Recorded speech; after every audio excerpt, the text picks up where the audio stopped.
Well, hello, and welcome back to another episode of Dear Goddess. I am Kel Karuna, spiritual mentor, transformation coach, somatic healer, author, speaker, podcast host. I feel like I'm just like rattling off my resume here, which my resume has changed a lot over the course of this lifetime, and it feels really good with where it's at. But anyway, welcome to today's episode. Now, if you are watching this episode and not just listening to it, you might have noticed that the background is a little bit different than it was for the first four episodes. Actually, a lot different. I'm in a completely different place. And the reason for this is because I'm doing a bit of an experiment. It's like a full on science project. I have hypotheses involved and I'm like testing out a few things. And depending on the outcome of this experiment, I will share the results with you and what I have learned. But if you are watching this, then let's just say my hypothesis was correct. If you are not watching this, then I'm basically just talking to myself right now because we're really in fuck around and find out energy. And this has kind of been the theme of my life for the past few years. All we need to do is be willing to try. We just need to be willing to fuck around and find out. And that's really the only way because if we're over here trying to have it all planned and figured out, then we're going to just be stagnant because it takes aligned action to actually create the path that you're walking. Because so often we're trying to like this step and this step and this step, and we're trying to see the whole path laid out. And it's only through actually taking action that you're creating the path. Major tangent. Something else I thought would be fun to try for this episode is to pull a card. So this is from the Rose Oracle deck by Rebecca Campbell. And it's one of my favorite decks that I use collectively. So right now I'm personally working with a different deck, but that one I like don't share because that card deck knows my energy so well. And if you utilize Oracle cards and you know that you build a relationship with these cards and it begins to understand and learn your energy. So I have different card decks for my own personal use, for ones that I share when I'm working with clients at workshops and now the podcast. And it's usually this one. So this is the card deck I use for my Sunday soul care email. I always send out an intuitive message of the week. And my other card deck that I'm using right now is one by Alana Fairchild. I have a few of her decks and it shifts and changes dependent on what season I'm in. But this card is the Holy Grail and it says, Stop the endless searching inner quest. So we'll see how this ties into today's episode. If you're watching, you can check out the card here. Okay. So I wanted to start this off with a bit of a general life update. And that was one of my favorite parts about Dear Dumb Bitch was being able to just share more of myself and my life with you. Now, there's been so many life updates since Dear Dumb Bitch ended to now. But I'll gradually be sharing them with you. I have been in this season of change, and it simultaneously feels like nothing is changing and everything is changing all at once. And I feel like I am in this period of deep integration and embodiment of who I am becoming. It's almost this sense of like being in between timelines. And you very much are, because when something is ending, before you can really step into that new beginning, you have to be in this space in between. I call it the messy middle. It's really this void. And this is where you are really stepping into and becoming that next version of yourself. And I feel like I spend a lot of my life here in this space, honestly. And it's kind of because this is the reality where we truly live in, because we're always in between timelines. And it's not about not being present for what is. In fact, it's the opposite. It's about being so deeply present with what is, because that's only how you are fully able to step into what's next, because there's no difference. It's all just now. Time does not exist. It's just this illusion that we make up in our mind. So I've really been in the season where I'm spending a lot of time with myself. And this is usually one of the signs that you are in a season of major up level when you have this desire to really be spending time with yourself and to should be really going on more of an inner journey and really giving yourself your energy and just spending a lot of time with yourself. Now, spending time with myself is one of my favorite things. It used to be my least favorite thing ever. I used to actually hate it and despise it. So the fact that it's one of my favorite things now really says a lot about my own personal journey. And this is the journey that I support other women on as well, guiding them to transform their relationship with themselves because that's what's actually going to transform your life. But I have been spending a lot of time with myself lately. This started probably like beginning of May. It's now June. 23rd when I'm recording this. So we're going on about 2 months of just like, you could call it being antisocial, but it's not. It's just really desiring deep connection with myself. And around this time, I had a lot of friends actually leave Bali. One of my greatest soul sisters left Bali. And I've also had a lot of other friendships just kind of coming out of alignment. So it makes a lot of sense given what I have been navigating behind the scenes and what I'm stepping into because I'm not kidding when I tell you my life is about to look incredibly different. I am making some major ass changes. And this is me really being the embodiment of the work that I share and just my commitment to my own soul's evolution. But my life is going to look dramatically different 1 month from now. 2 months from now, even more so. 6 months from now, unrecognizable. And none of this is a coincidence. I have been intentionally creating this all along. It's already been done in the quantum. It's now just coming into the 3D manifestation of it. But these seasons require you to really do the inner work because that's what actually makes the shifts and changes. Also, beginning of May, I sat with some amphibian medicines, specifically Combo and Bufo. If you're not familiar with them, they are frog and toad medicines, and it completely shifted my entire perspective of reality forever. That's a conversation for another episode because there's so much I have to say about that. But ever since then, I've really have been in this deep season of integration and embodiment, and I'm spending a lot of time with myself. My days pretty much begin and end at the beach. I'll go to the beach in the morning. Some mornings I'll start with a surf lesson. Some mornings I'll just sit on the beach and do my morning rituals there, my meditation, my journaling, whatever other practices I'm intuitively called to for the day. And then I go about my business flow and I have my favorite cafes. I've been loving matcha in the morning again. And then I'll usually do some type of workout class in the afternoon, depending on where I am in my cycle. And I've been loving like workout classes and Pilates classes. And then after that, I will get my cacao and go to the beach. And I have like my favorite spot. Like, if you're in Bali, and you're on the beach any given afternoon, like you'll probably see me in this spot. And I have this beautiful cacao ceremony with myself and I journal and I have my oracle card deck and I'll just be deep in meditation and other embodiment rituals and practices and doing energy work. Now, mind you, this is on one of the busiest beaches in Canggu and I'm just there and I just create my own little bubble of just love and divinity and I just go so deep within and I'm also like so present to like what's happening around me, but not in a way that is distracting. It was interesting because this one time, like post cacao ceremony, this guy walks up to me and he's like, I made a reel for you. And I'm like, you did what? Like, excuse me? He's like, yeah, I like took some videos of you during your cacao ceremony and I made a reel for you because it was just such a beautiful moment. And I'm like, wow, that was so special. But yeah, I just truly love my cacao ceremonies on the beach. It just brings me so much joy. It's one of my favorite things. And lately, another one of my favorite things is painting. I have this set of watercolors that my dad actually gave to me and I brought back to Bali with me. And I don't know what inspired me to start bringing it to the beach.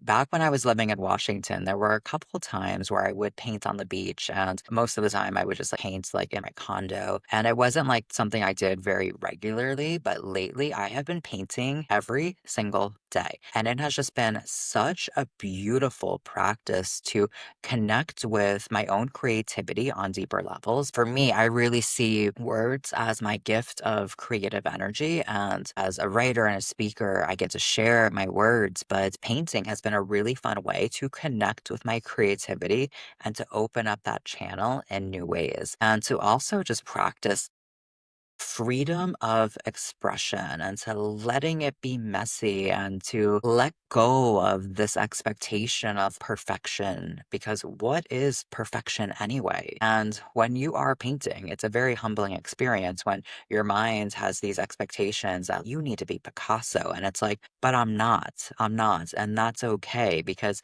I get to paint in a way that's fun and feels good. I'm super into painting waves right now. I just love painting waves, probably because I'm sitting on the beach and super inspired by the waves and I've been surfing and just feel this really strong connection with water. But yeah, that's kind of been my day to day. So I spend a lot of time with myself and I love it. But I noticed this event and I saw it advertised the first time a couple weeks ago. And I'm like, oh, that sounds kind of interesting. I think it was called like Coffee, Cacao, Rave. Coffee and Cacao Morning Rave, I think is the official name. They got real creative with that title. And at first I'm like, oh, that sounds kind of fun. I love cacao. I love dancing. Let me like get curious about it. And when I tapped in, I'm like, yeah, it's a no. I'm not meant to be at this event. Like it just does not feel aligned. And I'm like, okay.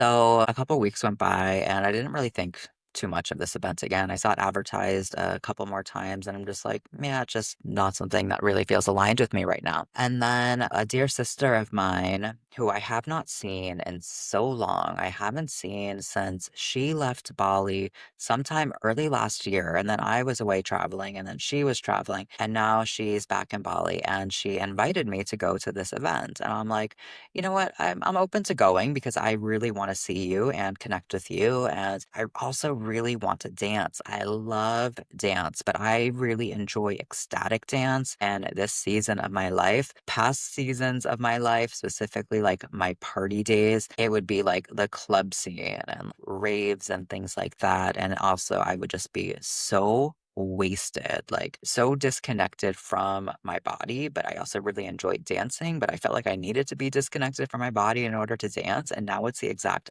opposite. I need to be connected to my body in order to dance, in order to move. So I haven't really gone to ecstatic dance since moving to Canggu because if you're not familiar with Bali, Canggu is a city. Is it a city? I think it's a city. We could call it a city. There's probably a different term for it. But let's just say Canggu is one area of Bali. Ubud is another area of Bali. They could be completely different planets. The energy is so different. The people are so different. I am really enjoying a lot about Canggu, but Canggu is definitely more of a party vibe, party scene. Does not resonate with me. And I prefer a lot of the events and activities that are available in, well, more readily available in Ubud, such as ecstatic dance. Like ecstatic dance, you could probably go to multiple times a week in Ubud. In Canggu, they have it like maybe once a week at the Sunday festival. But anyway, that's the dance environments I enjoy. More like ecstatic dance vibes where people are really going with the intention of being present with themselves and connecting with themselves and their body and authentic expression. And it's not about how it looks, it's about how it feels. And that's what I enjoy. But my friend invited me to this event and I'm like, okay, I'm going to go. And then she decided not to go, but she said that I was on her guest list and I can still go if I want. And already I'm like, guest list? Like, okay, this is feeling more like club scene, but I think I'll go. I think I'll try it out. It was a Saturday morning and I'm like, I feel like doing something a little bit different today. So let me just try it out. So I go to the place it was at. It was at a restaurant, and I walk in, and as soon as I walk in, I just felt so much contraction in my body. It was like an immediate no, like leave now. And I'm like, whoa, what's happening? Okay. Let me just feel out the energy for a minute. And looking around, I actually saw quite a few people that I knew. And I just also felt like I was not meant to be there. But I'm like, maybe I can like make it work. Maybe I can just drop in and it'll be okay. And I ordered my cacao. And before the guy could even make it, I'm like, sorry, excuse me, sir, cancel the order, no cacao. And I'm like, I really cannot be here. I need to leave. Like immediately leave. It almost felt like I needed to escape. And I walk outside and I was like, I can breathe, like, it literally just felt like the sense of, like, I can breathe again, and I'm like, "Whoa, like, what the fuck was that? What was that about? And what just happened, and why?" Like, I just wanted to, like, have some cacao and dance, like, what was it? Was it the vibe? Was it the energy? Was it the people? And if I'm fully honest, I was looking around, and I saw a lot of people taking videos on their phone, and I felt like influencer vibes, and that's like the opposite of ecstatic dance. At ecstatic dance, I usually take your phone because it's not about like capturing the moment, it's about being present in the moment. And ultimately, I was just like, I could not stay in that environment for a second longer. It was like, nope, not for me. So I'm like catching my breath again because it literally felt like I couldn't even breathe in that place. And I'm like, okay, well, that was unexpected, a bit of a plot twist for the day. I'm like, so now what? Because that's what I planned on doing. And I decided to walk to one of my favorite cafes after. Then I'm walking there and I sit down and then I start to kind of debrief the experience. And I'm like, okay, what was that about? Was it just fully an experience that was not in alignment with me and my energy? Or was it perhaps that I was just experiencing a bit of extreme dysregulation, maybe even like social anxiety, because I haven't been in that type of setting in a long time? It was like full on club vibes. And then I start to kind of begin to analyze. And whenever you're analyzing, you're in your head, which is usually not where the answers are. The answers are always in your body, but I'm in my head and I'm sitting at the cafe. I hadn't ordered yet, but I'm starting to really analyze and process this experience and really begin debating like, was it an intuitive decision to leave because it wasn't aligned? Or was it an ego and fear based decision to leave because I was just feeling so dysregulated and out of my comfort zone? But really, if I had stayed, I would have stepped out of my comfort zone and then I would have experienced expansion and growth. And maybe I was meant to stay. Maybe I was actually meant to stay and step out of my comfort zone. And it had nothing to do with alignment. It had everything to do with me actually stepping out of my comfort zone. And that was actually the most aligned decision I could have made. Do you feel the spiral here? It was like a full on rabbit hole. Meanwhile, I'm just like sitting at the cafe and I'm like, do I order? And I'm like, no.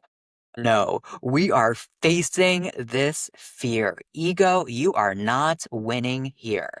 I'm like, I think I'm gonna go back. I'm gonna go back. I'll just like try it out and we'll see how it feels. Maybe the initial shock to my system will have worn off and we'll just try it out. We'll give it a second chance. So I start walking back to the original place to go back to the morning rave. And I feel so much resistance in my body. And I stop on the side of the road, mostly because my body like would not keep walking. It was like, nope, we're not going there. And now I'm on the side of the road and I'm like, do I go? Do I go back to the cafe where I just was and just have some brunch with myself? I don't want to let my ego win. Like, I don't want fear to win. And if it's an opportunity to step out of my comfort zone, then I need to do it. And at the same time, I'm questioning, but maybe it was just not aligned for me. Maybe it was just my intuitive knowing that I'm not meant to be there. So, mind you, I'm standing on the side of the road. People are just walking by. I'm trying to close my eyes and tune in and feel into, is it alignment and my intuition? Is it fear or my ego?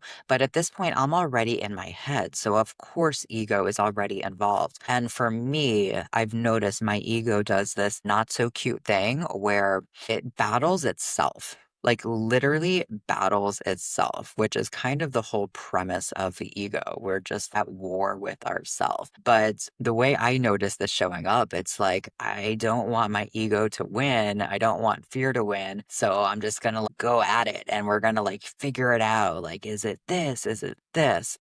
And this is not the first time that this has happened. This has happened on many occasions as a human in this lifetime for me. And I'll share another experience where I noticed this happening. So this was, I don't even know, let's just call it a couple months ago because the time is irrelevant. But I was in a surf lesson and I was out with Komang, my Balinese surf teacher, who I just adore and so much. I've been taking lessons with him since January. So I spend pretty much like once or twice a week with this man, and he's been teaching me how to surf. And it's just been such a beautiful journey. And we've built a really, really beautiful friendship along the way. And I just have like so much trust in him and so much appreciation for him. But on this particular day, I think it was after my Portugal trip. I was in Portugal in March. I was away for about 3.5 weeks. So I hadn't surfed for 3.5 weeks or so. So come back to Bali. And I don't think it was my first surf lesson back, but it was like soon after. So I was still kind of getting comfortable again, being on the surfboard, being in the water, which I'm still getting comfortable being on a surfboard, being in the water, because surfing has been a huge journey of me really facing a lot of fears that I have. And surfing is a bit of an extreme sport. Like, it makes sense why these fears are present, but you don't need to get rid of the fear. You just need to develop courage to move towards it, but move towards it from a regulated nervous system, please. So, on this particular day, again, I think it was just like a couple lessons after coming back from Portugal, still getting into it. The waves were a little bit bigger that day, and big waves still kind of scare me. I don't know if I ever have any desire to be a bigger wave surfer. And by bigger wave, we're talking maybe like 5 or 6 feet. I really enjoy little baby waves. They just feel really good for me. But on this particular day, it was a bit of a rough day. I was falling a lot and just feeling a bit dysregulated in my nervous system. And there was one wave where it was a pretty steep takeoff and it happened so fast. And I looked down and okay, I'll just share one of the life lessons from surfing. This is like surfing 101. Wherever you look is where you're going to go. And this is so true for life as well. So when you look down, guess where you're going? You're going fucking down. And I straight up face planted, not on the board, but in the water. And I must not have closed my eyes in time because one of my contacts straight up went MIA. It just like floated away. Sorry for littering into our dear divine ocean. Was not what I desired or intended. But I wasn't sure initially if it actually got washed away and swept out to sea or if it just got like displaced on my eyeball. So I'm like, whoa, that was first of all scary as fuck because if you have never face planted on a big ass wave before, it's scary. It's intense. It's a lot on your nervous system. So I start like paddling back to Komang and I'm like, I don't know where my contact is. All I know is I cannot see out of, I think it was my right eye. I'm pretty sure it was my right eye. And I'm like trying to kind of like feel around and see if I could find it in my eye. And I don't also want to just be touching my eye. Like I really need like a mirror. I need to kind of go in there and see if I could find this clear lens on my eyeball. And I can't really do that in the ocean. So I get back to Komang and I tell him, I think I lost my contact or I'm not sure. Maybe it's still in my eyeball, but I can't really see. Like I can only see out of one eye right now. And Komang does not wear glasses or contacts. So I don't think he really understands what it's like to only be able to see out of one eye. And he's like, well, let's just try. And I'm like, let's just try. Like, what do you mean? Let's just try. I just told you I can't see out of one eye. And then I start to go up in my head again. And I'm like, maybe you should just try. Just try. Maybe the reason you don't want to try is because that was really scary and now you need to face that fear. It's kind of like fall off a horse, like get back on the fucking horse. So I'm like, all right, let's just try. Let's just try. And at this point, I was in such a state of dysregulation from the fall. I was dysregulated before the fall because it was just feeling a bit scary that day. And I try and didn't really work. I just kept falling and falling. And finally, I'm like, am I falling because like I can't see out of both eyes, which is kind of important. And also, like, it's kind of dangerous actually. Like, if you can't really see and have like depth perception, and don't really understand like where other surfers are in relation to you, like, it's actually kind of dangerous now that I think about it. But I was so adamant that I just need to face these fears and I can't let my ego win and I just need to face it. And then there was one wave I caught after and I was like, I did it, yes. And then after that, I'm paddling back out again, still can only see out of one eye. And it was just more falling. So I'm like, you know what, Kamang, like, I really can't see. Like, this isn't really working. Let's just call it a day. We'll try again another day. And I'm walking back to my place after the surf lesson that day. And again, I start to analyze, was this me letting fear win and making excuses for my ego? And I just need to face these fears and not let fear take over? Or was it actually just really an intuitively aligned decision to end the surfing lesson because I could only see out of one fucking eye? And I was actually really honoring myself and my body by choosing to end the lesson. But it was this whole debate. It was like, did I let fear win? Or was it actually the right aligned decision? And very, very similar energy to what I experienced that morning when I was deciding if I should go back to the morning rave. And the conclusion I came to both times, although apparently I forgot about this realization I had, which that's the interesting thing about this journey that we are all on. We have these realizations and these perspective shifts, and we have lessons drop in. But the embodiment of it is where we really like allow ourselves to recalibrate to that new truth. So, what I remembered once again the morning of the rave that I was debating, do I go back to, do I not? Do I just push it through and like step outside my comfort zone? Is first of all, whenever you are in that type of debate with your ego has already won because your ego wants you to fight with it. That's the thing. Your soul isn't trying to get into some type of battle with your ego because your soul knows it has nothing to prove. It's just this deep inner knowing. So whenever you are in that state of analyzing, is it this? Is it that? Like, what is it? And going in that spiral, that's your number one sign to just fucking pause, like chill and just let it settle. Because at that point, it's like a snow globe, you know, the holiday snow globes, it's all shook up and you're trying to see the cute little holiday figurines in it. And it's like you can't see that shit when it's all shook up. So you need to just like chill and just like, oh, okay, let me be with this discomfort that my ego is creating from this inner debate and just like allow it to just kind of settle down and chill a little bit. And that's where you get to really be present with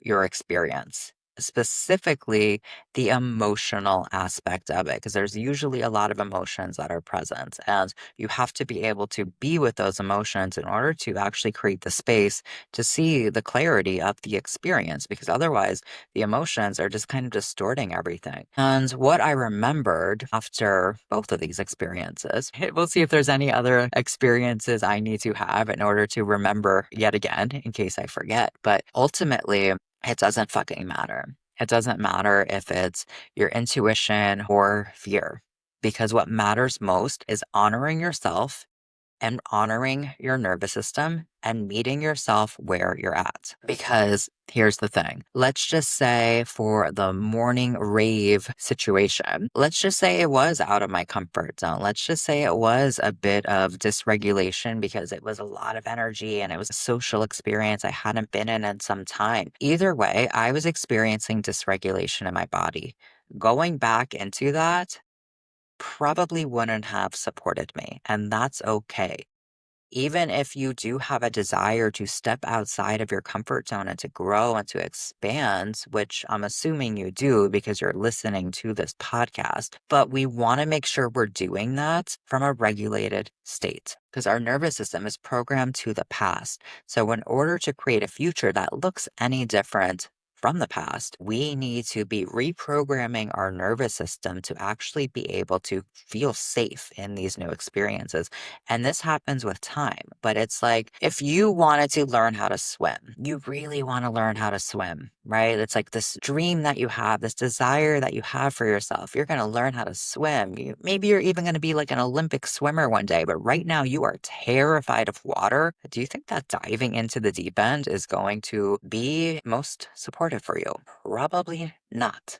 Right? You dive into the deep end, you're going to be flailing around, possibly even drowning. And that's going to be so dysregulating for your nervous system that you're going to essentially be creating more trauma for yourself. So it's about dipping your toes in. It's about titrating to the experience. It's about slowly stretching your capacity to hold more, to be with more. And regardless of if it's going to an event that feels out of your comfort zone, or if it's surfing, or if it's showing up and speaking, or whatever it is that you desire in life, we need to be exploring these edges of ourself from the grounded side. You can literally think of it like this forever expanding cliff that keeps getting pushed out and broadened as we're exploring the edges of ourself. We want to make sure we're on the side of the cliff, like that has the ground. We don't want to be off the cliff because yeah, good luck coming back from that. So ultimately, at the end of the day, we need to be prioritizing our nervous system's experience. Now, this does not mean being a victim to your nervous system. No, it means actually nurturing your nervous system, having practices that allow you to come into a place of regulation. So that way you can be able to be in experiences that are perhaps dysregulating, but they don't throw you off because you're able to hold yourself and stay grounded in them. And when you are coming from this place of having a regulated nervous system, you're really able to differentiate, is this coming from my intuition or is this coming from fear? Because if your nervous system is dysregulated, then your nervous system is running the show and you are disconnected from your true essence, from your soul, from your intuition, because you're living in a survival state. So the nervous system piece is so important. Having practices that allow you to actually support and nurture your nervous system changes everything. And this allows you to really differentiate between the voice of your intuition or the voice of your ego and fear. And this is such a high level of discernment. It's something that has this continuous refinement of really differentiating between the voice of your intuition and the voice of fear and the voice of your ego. And this is like a muscle that you grow and develop, but it takes practice and it takes consistency and it takes a dedication to okay, so let's begin to wrap this up. And ultimately, the moral of the story is it fear or is it intuition? It doesn't matter to some degree because if your nervous system is telling you a story, then that's what you need to prioritize. Not because you're choosing to stay small and to stay in your comfort zone, but because you're honoring yourself and you're meeting yourself where you're at. And it means that something needs to shift a little bit because it's not about just throwing yourself off of the cliff to step out of your comfort zone. It's about taking gradual steps there and expanding your capacity of your experience. And that simultaneously allows you to begin to differentiate like what's in alignment for you and what's not. So whenever you're battling with your ego, you're already in your mind. The ego has already won because it wants you to battle and fight with it. This is really about honoring yourself, meeting yourself where you're at. It's not about giving yourself like excuses and just like a permission slip to not actually do the things that are necessary for you to become who you want to be. But it's about really getting honest with yourself and honoring yourself and meeting yourself where you're at, because this is what builds self trust. And this is what allows you to create the foundation to actually hold creating what it is you actually desire. So I feel like our card was actually kind of on brand for the conversation that unfolded today because it's all about stopping the endless searching and going on an inner quest. And ultimately, when we stop looking outside of ourselves and we stop questioning all the things, that endless searching, we're really able to come back into our place of truth and inner knowing that's only found within. Okay, so I think that is it for today. This feels complete. Send me a message on Instagram. Let me know how this episode resonated with you. I'd love to hear if you have any stories where you were in a full on debate or battle with your ego, trying to figure out if it was intuition and alignment or if it was fear. I also send out the bonus journal prompts and embodiment rituals for every episode. Click the link in the show notes to make sure you receive those because, again, my intention with this podcast isn't for it to be just another podcast that's in your rotation that you listen to. I really want you to take the messages that I'm sharing and to go deeper with them and to actually apply and integrate them into your own life and reality because that's how growth and transformation actually happens. We still have the review contest happening right now. All you have to do is leave a review on Spotify or Apple, take a screenshot of it and share it in your Instagram stories. Make sure you tag me. I'll send you access to a masterclass of your choosing, and you'll also be entered to win a free session with me. So that is running until the end of July. So we still have a couple more weeks with that. And I am just truly just so, so grateful for you for being here, for joining me on this journey, for witnessing my own evolution. And it's just such an honor to be able to share it with you. I'm sending you so much love, and I'll see you next episode.